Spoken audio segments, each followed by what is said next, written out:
واذكر في الكتاب إسماعيل إنه كان صادق الوعد وكان رسولا نبيا وكان يأمر أهله بالصلاة والزكاة وكان عند ربه مرضيا. سورة مريم. وقال النبي الأمين صلى الله عليه وسلم أنا ابن الذبيحتين. وقال في حديث آخر من كان له ساعة فلم يضحي فلا يأخذ فلا يقربن مصلنا أو كما قال عليه الصلاة والسلام. উপস্থিত মসজিদের সম্মানিত মুসল্লিরা কেরাম, দোতলায় অবস্থানরত শ্রদ্ধাস্পতিনী স্নেহাশিস মা ও ভগ্নীগণ, খুতবার শুরুতে আমরা মহান রবের দরবারে কালিমাতুশ শুকর আদায় করি আলহামদুলিল্লাহ। অগণিত অসংখ্য দরুদ ও সালাম নবী মুহাম্মদ রাসূলুল্লাহ সাল্লাল্লাহু আলাইহি ওয়াসাল্লামের প্রতি।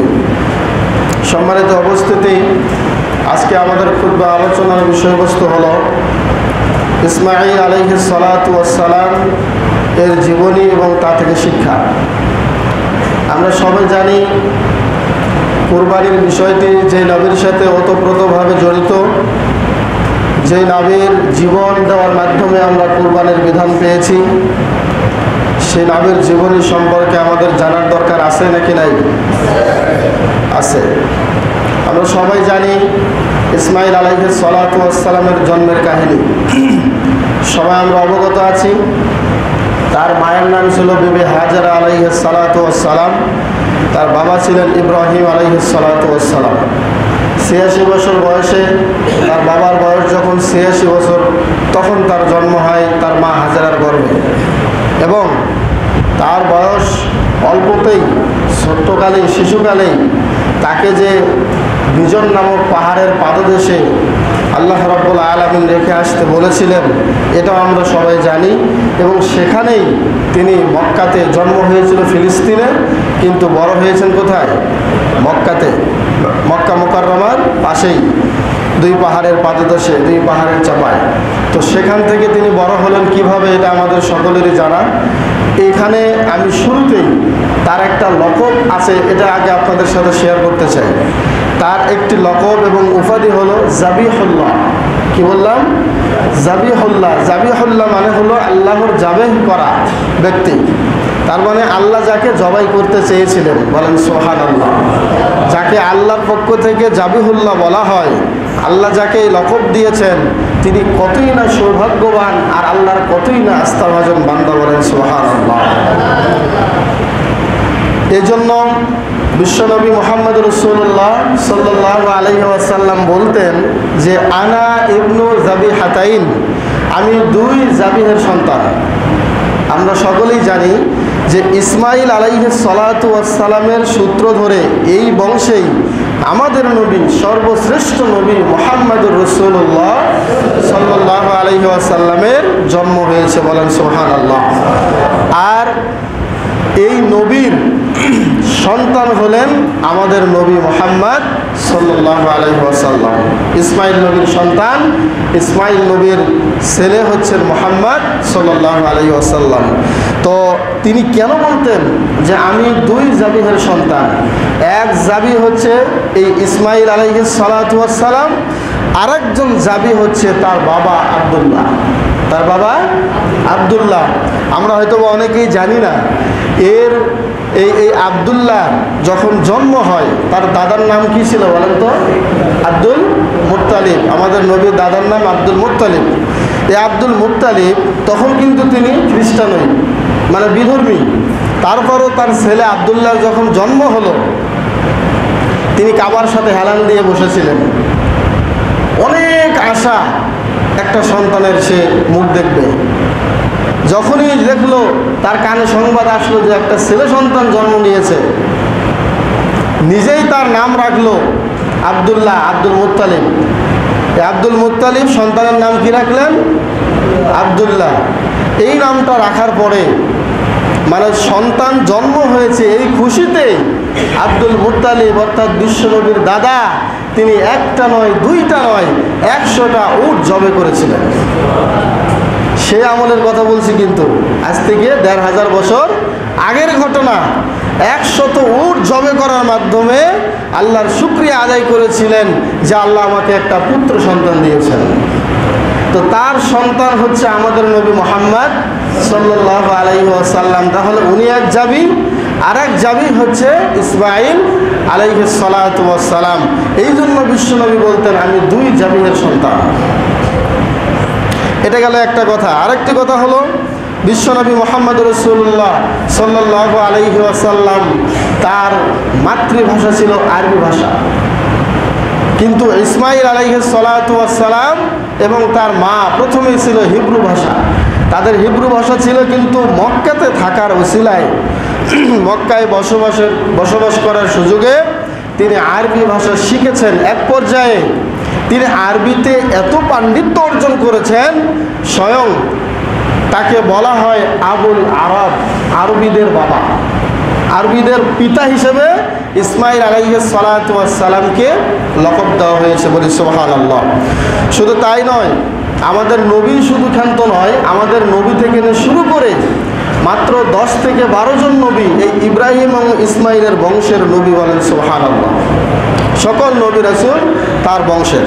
সম্মানিত উপস্থিতি, এই যে আমরা যে জমজমের পানির যে বিধানটা দেখেছিলাম, আমি গত সপ্তাহে বলেছিলাম এই যে একটা বিধান, এইটা আল্লাহ রাব্বুল আলামিন আজও এই জমজমের পানির যে প্রবাহমান এটা যে জারি রেখেছেন, এটা কার কারণে বলেন তো? সবাই বলেন, ইসমাঈল আলাইহিস সালাতু ওয়াস সালামের কারণে। দেখেন, আল্লাহ যদি কাউকে দিতে চান তাহলে এভাবেই দেন। ইসমাঈল আলাইহিস সালাতু ওয়াস সালামের মা হাজেরা, তিনি যে এই যে যখন কাছে খেজুর শুকে গেল, খেজুর শেষ হয়ে গেল, কয়েক মশক পানি ছিল, এইগুলো যখন শেষ হয়ে গেল তখন তিনি হতাশ হয়ে পড়ছিলেন।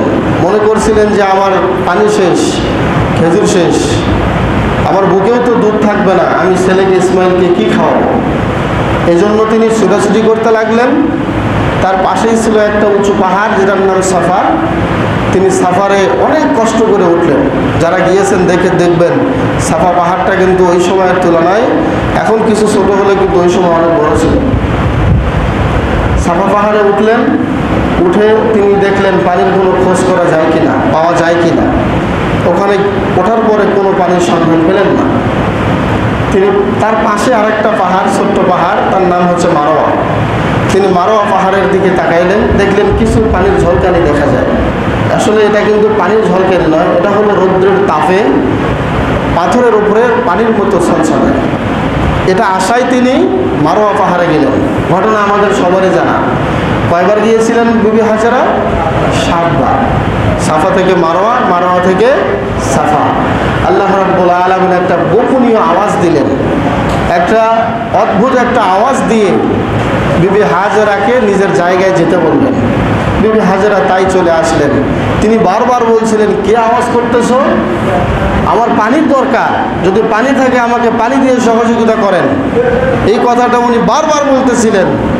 বিবি হাজেরা আলাইহিস সালাতু ওয়াস সালাম একটু পরেই যখন সন্তানের কাছে আসলেন, আসার সাথে সাথেই তিনি দেখতে পেলেন ইসমাঈল আলাইহিস সালাতু ওয়াস সালামের পায়ের যে মুড়া, এই মুড়ার নিচ থেকে আস্তে আস্তে আস্তে আস্তে পানির ফোয়ারা বের হচ্ছে।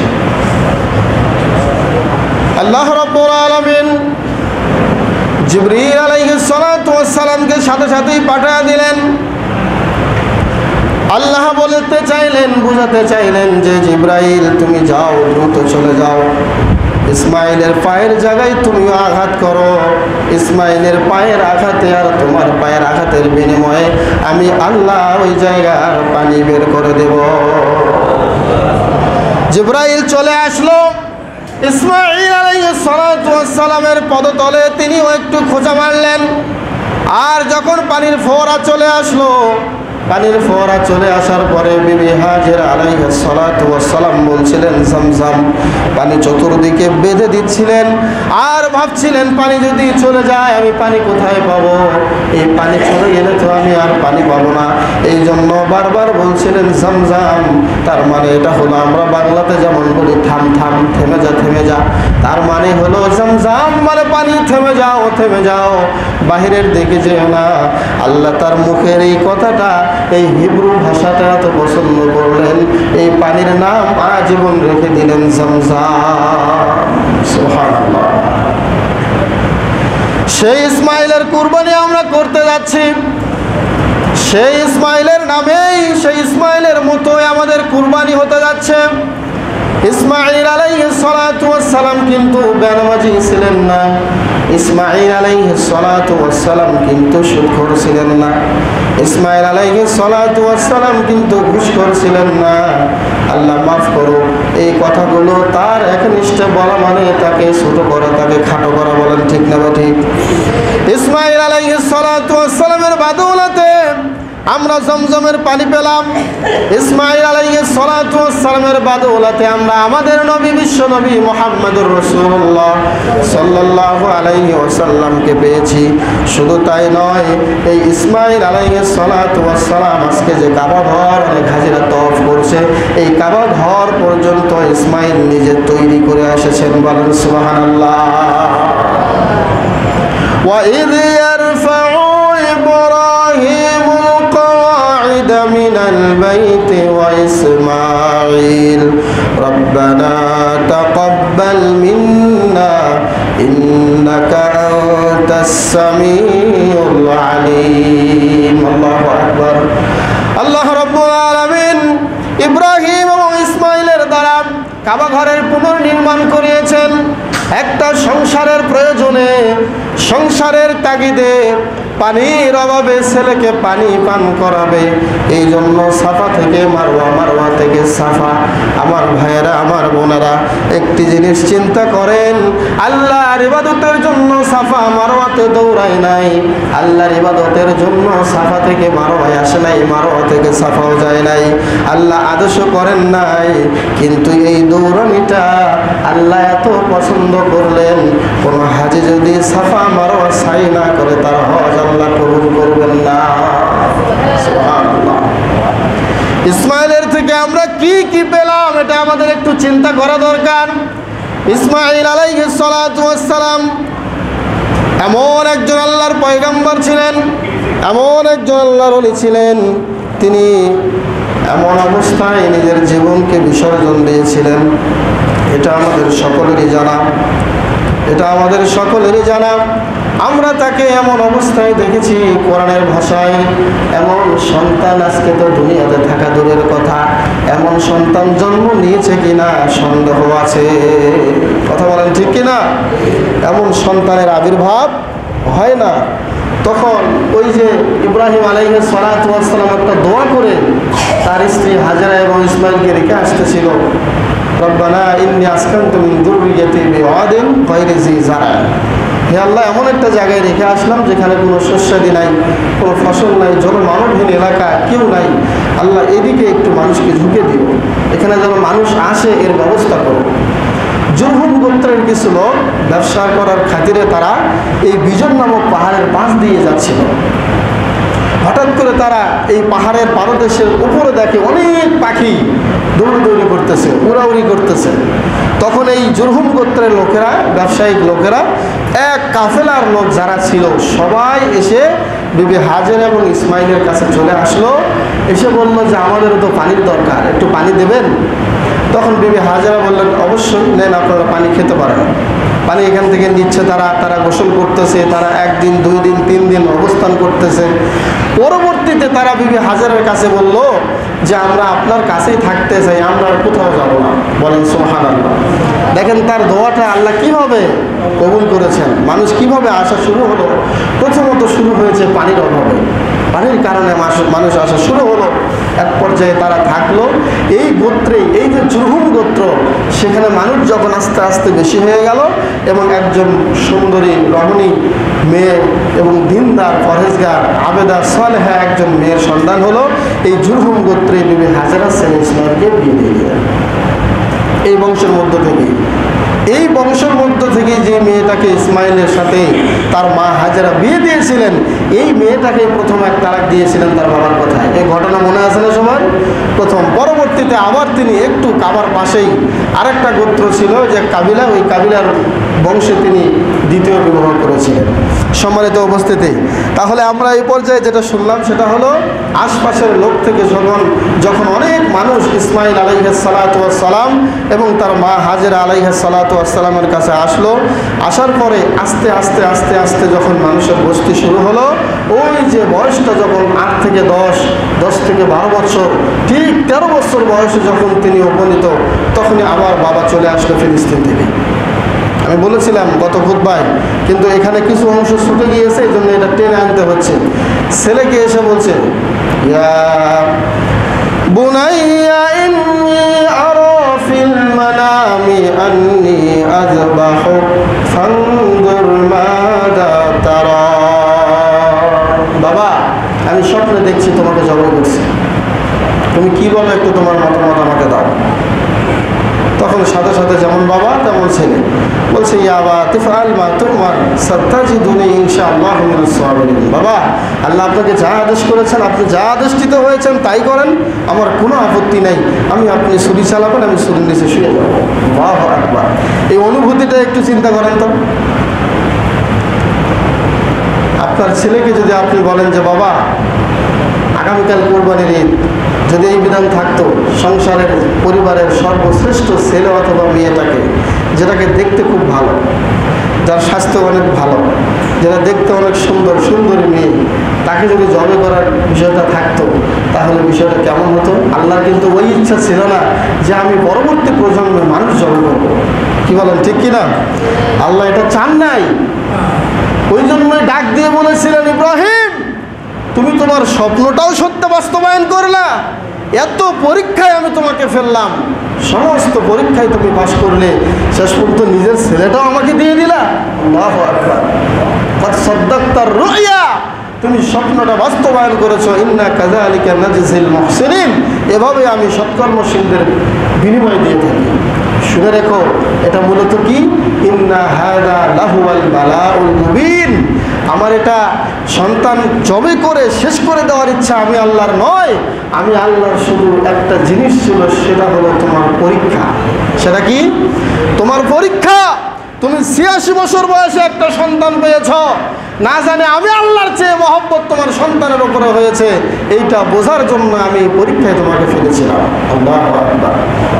আয়াতের শেষে গিয়ে আল্লাহ ঘটনা নিয়ে এসে শেষে আল্লাহ গিয়ে বলেছেন, ইন্না হাযা লাহুয়াল বালাউল মুবিন। হে ইব্রাহিম, এটা ছিল কঠিন এবং প্রকাশ্য একটা পরীক্ষা। সম্মানিত উপস্থিতি, তাহলে ইব্রাহিম আলাইহিস সালাতু ওয়াস সালাম এবং ইসমাঈল আলাইহিস সালাতু ওয়াস সালামের যে ঘটনা, এখান থেকে আমাদেরও শিক্ষা হলো, আমাদের হৃদয়ে এক একজনের এক একটা ইসমাঈল আছে। সেইটা কি জানেন?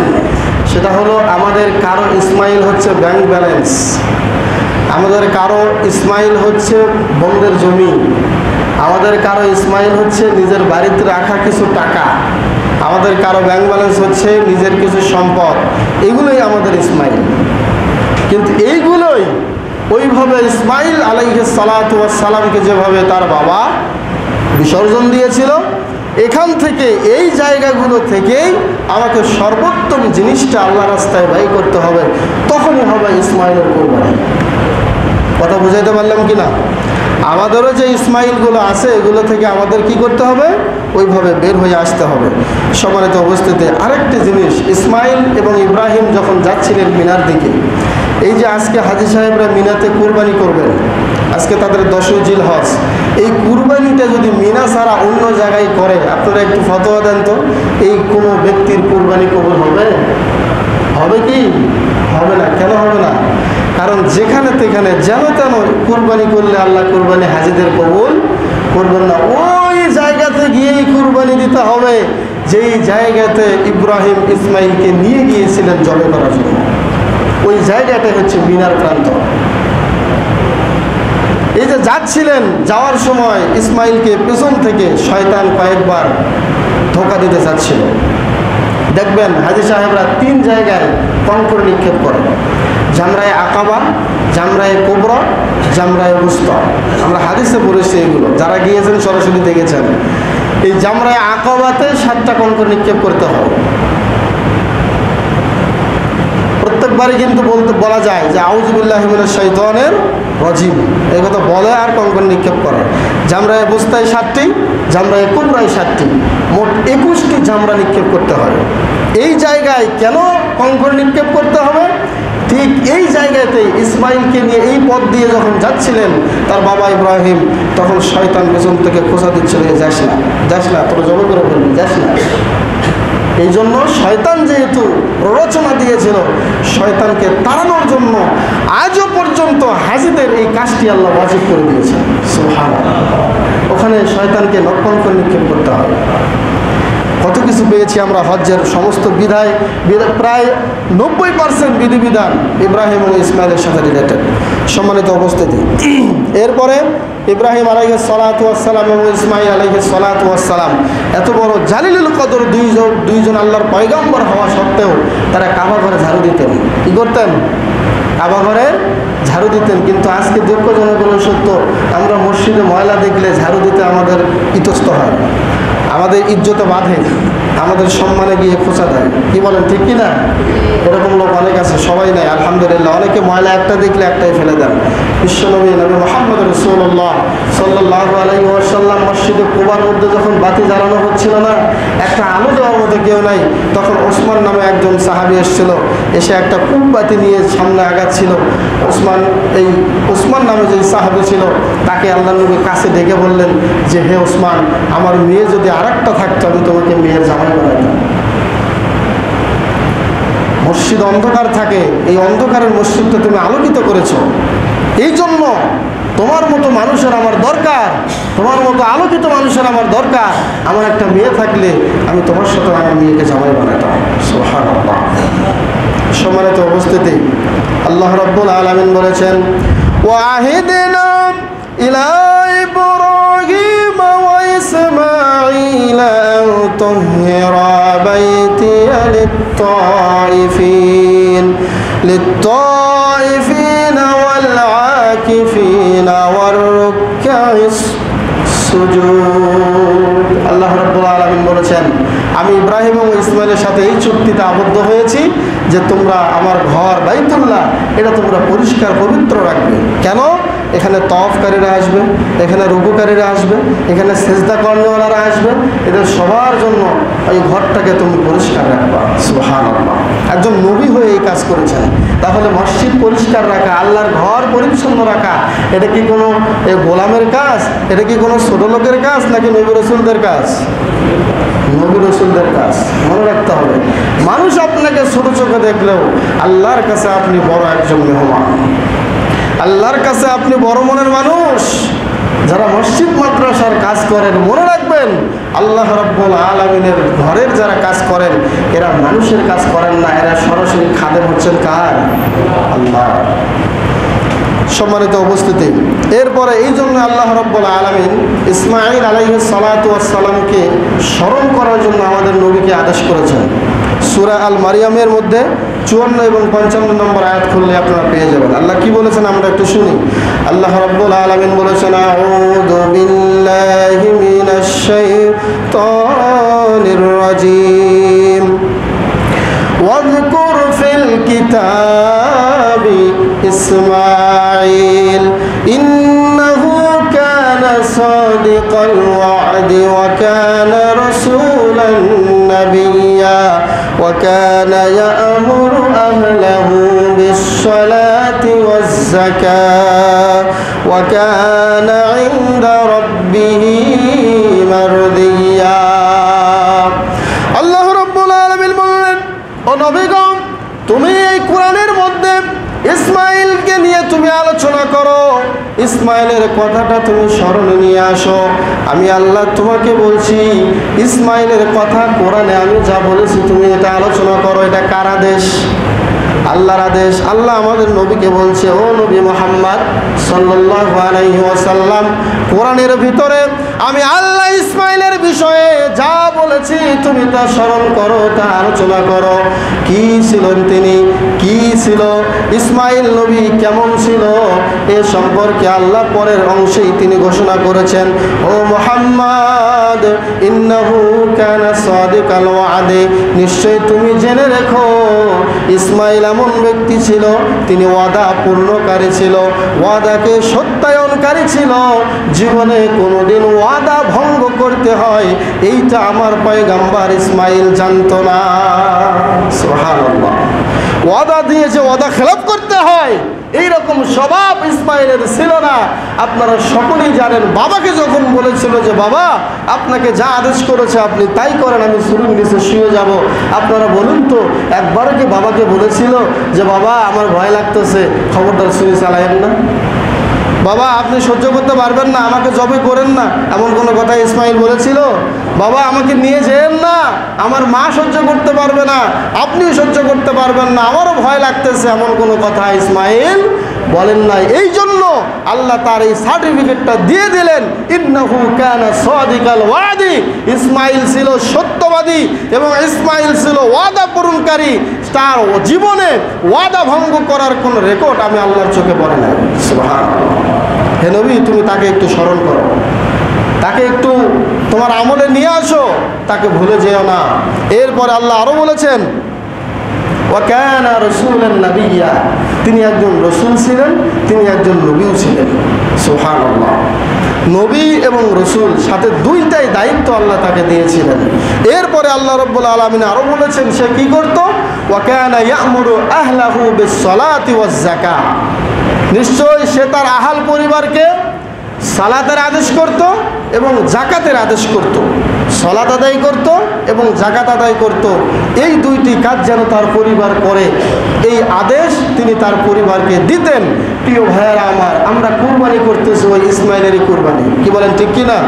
কিন্তু তার সাথে জীবনের সাথে ওতপ্রোতভাবে একটি বিষয় জড়িত, সেটা হচ্ছে সালাত। আমার দুঃখজনক হলেও সত্য, অনেক ব্যক্তি এমনও আছেন অনেক পরিশ্রম করে অর্থ করে হালাল টাকা দিয়ে পশু ক্রয় করেছেন, কিন্তু সমস্যা এক জায়গায়, সেটা হচ্ছে আপনি নামাজ পড়েন না। কথা বোঝেন নাই আমার? আপনার পয়সা হালাল, আপনার ইনকাম হালাল, সবই হালাল, সব কিছুই হালাল, কার হালাল কার হারাম সে নিজেই জানে। কথা বলেন ঠিক কিনা? এখান থেকে একজন সুদখোরকে যতই আমি বলি, একজন ঘুষখোরকে আমি যতই বলি, সে যদি নিজের থেকে না শুধরায় এখানে কি আমার কিছু করার আছে? কিন্তু আপনি যখন সালাত আদায় করবেন না, তখন আপনার কুরবানি কবুল হওয়া নিয়ে সন্দেহ আছে। অবৈধ পয়সার কুরবানি হওয়ার ব্যাপারে যেমন ডাইরেক্ট আল্লাহ বলেছেন, বিশ্বনবী বলেছেন আল্লাহ পবিত্র, পবিত্রতা ছাড়া আল্লাহ কবুল করবেন না, ঠিক তেমনই কুরবানি যারা দিচ্ছেন তাদের সাথে সালাতের বিষয়টা ওতপ্রোতভাবে জড়িত।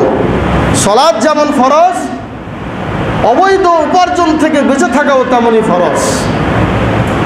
সালাত ফরজ একটা ইবাদত, আমরা আদায় না করতে পারলে তাহলে এই কুরবানি আর ইব্রাহিম ইসমাইলের কুরবানি কি এক হলো? বলেন তো আপনারা, এক হলো না।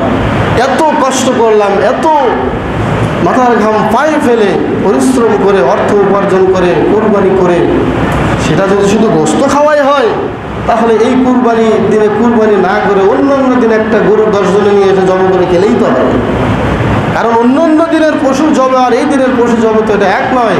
বিশ্বনবী বলেছেন কুরবানির দিনে সর্বোত্তম আমল হচ্ছে, নফল ইবাদতের মধ্যে সর্বোত্তম আমল হচ্ছে পশু জবে করা। এটা আল্লাহ অনেক পছন্দ করেন। এই পশু জবে করা, পশুর রক্তগুলো পড়ে যাবে জমিনে, এর আগে আপনার কুরবানি আল্লাহর দরবারে কবুল হয়ে যাবে।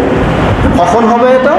যখন আপনার আখলাক, যখন আপনার আমল, যখন আপনার সালাত ইসমাইল এবং ইব্রাহিমের সাথে মিলে যাবে, নবীদের সাথে মিলে যাবে, ইসলামের সাথে মিশে যাবে, তখনই আপনি 100% একজন কোরবানি করনেওয়ালা, কুরবানি দেনেওয়ালা, আপনার সওয়াব আল্লাহর কাছে লিখিত হবে। সম্মানিত উপস্থিতি, এরপরে আল্লাহ রাব্বুল আলামিন আরও বলেছেন, শোনো হে মুহাম্মদ, সর্বশেষ তার কথা হলো ওয়া কানা ইনদা রাব্বিহি মারদিয়া।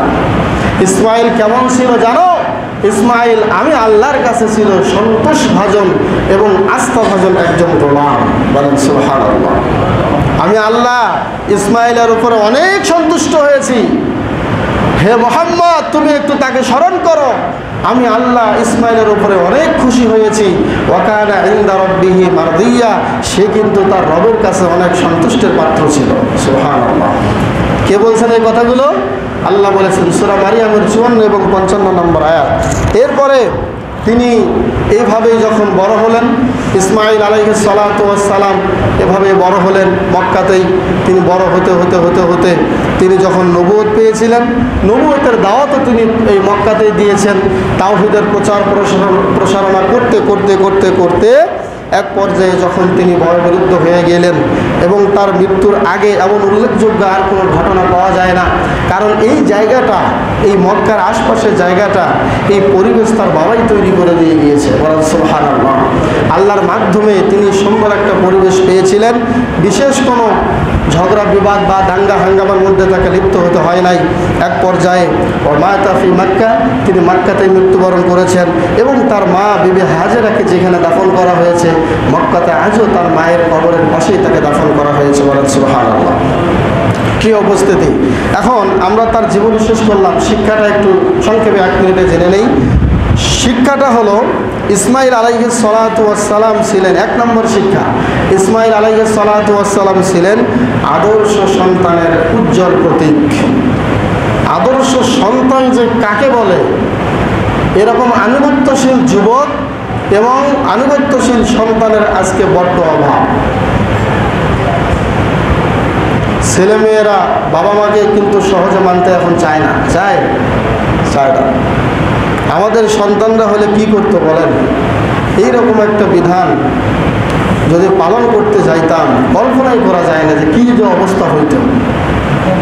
কেমন আদর্শবান, কেমন আনুগত্যশীল সন্তান, বাবার একটা কথায় নিজের জীবন তার আল্লাহর রাস্তায় দিতে রাজি হয়ে গিয়েছে। সুবহানাল্লাহ। 2 নম্বর শিক্ষা হলো বাবার কাজে ছেলেদেরকে সহযোগিতা করা। বাবা যে কাজ করবেন ওই কাজে ছেলেদেরকে কি করতে হবে? সহযোগিতা করতে হবে। এই শিক্ষা পেয়েছি আমরা ইব্রাহিম এবং ইসমাইলের কাছে থেকে। ওই যে কাবা ঘর নির্মাণ করতেছেন, নিজে রাজমিস্ত্রি হন আর ছেলে জোগালদারের কাজ করতেন। নিজে রাজমিস্ত্রি, ছেলে জোগালদার। এটাও একটা শিক্ষা। 3 নম্বর শিক্ষা হলো, তিনি ইসমাইল আলাইহিস সালাতু ওয়াস সালাম তিনি একজন পিতা ভক্ত সন্তান ছিলেন। পিতা ভক্ত বোঝেন? পিতা ভক্ত সকলেই বুঝতে পারবেন। সেটা হলো, আমার সন্তান আমাকে বড্ড বেশি পছন্দ করে। দুনিয়ার যে কোনো বিপদ, যে কোনো কথা সবার আগে যদি আপনার সাথে শেয়ার করে, আপনার সাথে পরামর্শ করে, তাহলে বুঝবেন যে আপনার সন্তানটা আপনাকে অনেক পছন্দ করে এবং আপনার অনেক ভক্ত সে। ইসমাইল আলাইহিস সালাতু ওয়াস সালাম ঠিক এরকমই ছিলেন। কিন্তু আজকাল দুঃখজনক হলো সত্য, আমাদের সন্তানরা পিতা ভক্ত না হয়ে এখন হচ্ছে বন্ধু ভক্ত। কি ভক্ত? বন্ধু ভক্ত। বন্ধুদের সাথে আড্ডা দিতে গেলে কোনো সমস্যা নাই, কিন্তু বাবা যদি বলে আমার কাছে 1 ঘন্টা একটু সময় দাও, আমি পারবো না, আমি পারবো না। যুবক ভাইয়েরা যারা আছেন, বাবার সাথে সময় দেবেন, বাবার ভক্ত হবেন। বন্ধু কিন্তু এমন জিনিস, একটা বাংলাতে কথায় আছে, সৎ সঙ্গে স্বর্গে বাস, অসৎ সঙ্গে সর্বনাশ। আপনার জীবন, আপনার ইহকাল পরকাল ধ্বংস করার জন্য একজন বন্ধু যথেষ্ট। এজন্য বন্ধু বানাতে হবে ভেবে চিনতে। সময় দিবেন কার সাথে? যার সাথে সময় দিচ্ছেন তাকে একটু চিনবেন যে লোকটা কেমন। আমি যে ওকে বন্ধু বানালাম, ওর চরিত্র কেমন, ওর কথাবার্তা কেমন, ও কি ক্রিমিনালি কাজ করে নাকি ভালো কাজ করে, এগুলো দেখে শুনে বন্ধু বানাবেন। কারণ যারা কামারের কাছে যায়, কামারের হাফরের ঘ্রাণই তাদের শরীরে লাগে। আর যারা আতরওয়ালার কাছে যায়, আতর না কিনলেও আতরের ঘ্রাণ কিন্তু তার শরীরে বসে। কি বলেন, ঠিক কিনা? সম্মানিত উপস্থিতি, এই জন্য বন্ধুই হচ্ছে পরকালের জন্য আপনার পথ প্রদর্শক, ভালো দিকের রাস্তা দেখাবে। আর এই বন্ধুই হয়তো আপনাকে জাহান্নামের অতল গহ্বরে নিয়ে যাবে। সম্মানিত উপস্থিতি, এটাই আমার শিক্ষার বিষয় ছিল। এবং সর্বশেষ যেটা তার জীবন থেকে শিক্ষা হলো, তিনি পরিশ্রমী ছিলেন, অনেক পরিশ্রম করতেন। আপনারা সবাই জানেন, বাবাজি এসেছিল ছেলের খোঁজ নেওয়ার জন্য। ওনার বাবা যে আসলো পরপর 2 দিন, আপনারা বলেন তো তাকে বাড়িতে পাওয়া গিয়েছিল? তাকে কিন্তু বাড়িতে পাওয়া যায়নি। ভেতর থেকে আওয়াজ আসছে, কোথায় গিয়েছে? শিকারে গিয়েছে। শিকার বলতে তিনি কাজে গিয়েছেন, কাজ করে পরিশ্রম করে অর্থ উপার্জন করে পরিবার নিয়ে চলত। কিন্তু আজকাল দুঃখজনক হলেও সত্য, কিছু কিছু কাপুরুষ আছে, আমি কাপুরুষ বলি, নিজে বাড়িতে থেকে বউকে বিদেশ পাঠায়। আছে না নাই? এই বলে আপনি দিয়েছেন থেকে আপনাকে বলছি বিষয়টা তা না। এটা কোন শরীয়ত? আপনাকে কে শেখালো? আপনি পুরুষ কেন তাহলে? আপনার বউকে যদি বিদেশে কাজ করতে হয়, আপনি পুরুষ কোন ভাষা আমাকে বোঝান? পুরুষ কাকে বলে? ইসমাইল আলাইহিস সালাতু ওয়াস সালাম তিনি ছিলেন পরিশ্রমী। আপনাকে পরিশ্রম করতে হবে। বউকে বিদেশ পাঠাইয়া নিজে বাড়িতে বউয়ের বিদেশে টাকা খাইবেন, আপনার লজ্জা করে না? শরম থাকা দরকার যে বউয়ের কামাই আপনি খান। এজন্য চেষ্টা করতে হবে আপনি যা করবেন নিজে ইচ্ছা করে নিজে পরিশ্রম করে খাবেন, কিন্তু কোনোদিন বউয়ের একটা টাকা খাওয়ার আশা করবেন না। এর নাম হচ্ছে পুরুষ। কাউকে লাগলে মাফ করবেন, কাউকে উদ্দেশ্য করে আমি কিছু বলছি না। ইসমাইল এবং আমাদের নবীদের যেই সিলসিলা, সেখান থেকে শিক্ষা হলো আমাদের পুরুষকে, যারা আমরা আছি পুরুষদেরকে পরিশ্রমী হতে হবে। ইসমাইল আলাইহিস সালাতু ওয়াস সালাম বাড়িতেই কম থাকতেন, শুধু বাইরে থাকতেন, পরিশ্রম করতেন, তিনি কষ্ট করে আয় উপার্জন করতেন। এই জন্য আমি আপনাদের সকলকে উদাত্ত আহ্বান জানাবো, আসুন ইসমাইল, ইব্রাহিম এবং যত অতীতে যত নবীর কথা আমরা শুনেছি, সবার জীবন থেকে আমরা যেন আমল করতে পারি। আল্লাহ আমাদেরকে বোঝার ও মানার তৌফিক দান করুক। সকলে পড়ে আমিন। হাদা মা ইনদি ওয়াল ইলমু